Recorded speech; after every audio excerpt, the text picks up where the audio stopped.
Melodic heavy metal is often looked through the eyes of nostalgia. A lot of new melodic heavy metal bands don't pop up as often as old melodic heavy metal bands resurrect. Melodic heavy metal does not try to do anything new and continues to do things that were done decades ago. At the Gates album's Slaughter of the Soul, which is my personal favorite album, is definitely seen as one of the best melodic death metal albums of all time. That album was the one that rose At the Gates to the top of the melodic heavy metal juggernauts that we know today. With that in mind, how is the new album To Drink from the Night itself compared to and on its own as an album? The first actual song on the album is the self-titled To Drink from the Night itself. The song is not filled with new guitar structure and opt for an aggressive and upbeat guitar riffs of the past. This album in general has thrilling energetic riffs that hooked me in, but they use the same riffs over and over again, recycling them to hell with the same tremolo and sweep picking. All in all, the album sounds like At the Gates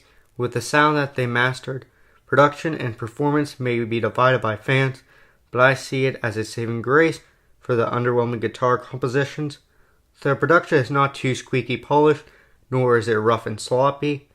The members of this band are clearly talented, that's a no-brainer, but specifically Thomas Lindberg vocals get really boring and dull quite quickly, and metal-wise, almost sleep-inducing. They are not bad by any stretch, they are just bland and don't live up to what Lindberg is capable of. Adrian Erlandsen's drumming is pretty good with some nice drum rolls thrown in from time to time, but sometimes the drumming does feel stale. You can definitely hear the use of two guitars from the guitarist at times, which is a nice touch. Some songs on this album could have worked in previous albums with their writing style. Listening to this album several times already, I enjoy how fascinating and impressive the experience of this is. However, I feel like it is the weakest album in the catalog. The album gets repetitive, but not to the point where after a while you can distinguish the songs. Listening to the album, I envisioned a strong, grim, melancholic atmosphere. The band doesn't improve. It feels like something I've already heard before.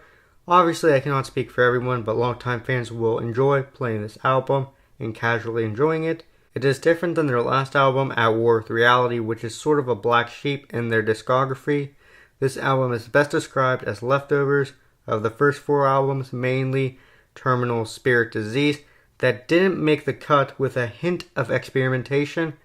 It is a nice album with enjoyable melodies and well-executed production, but not up to par to anything At the Gates has put out before. Two songs I recommend you listen to on this album are my favorites, Daggers of the Black Grays and In Death They Shall Burn. With all this being said, I'm giving this album a 7.5 out of 10, being an enjoyable album, not fantastic, but certainly far from bad. But please, if you came this far in the video, please share your opinion down below, and I'll see you guys in the next review. Also, be sure to leave a comment what other kind of videos you would like to see. Alright, later.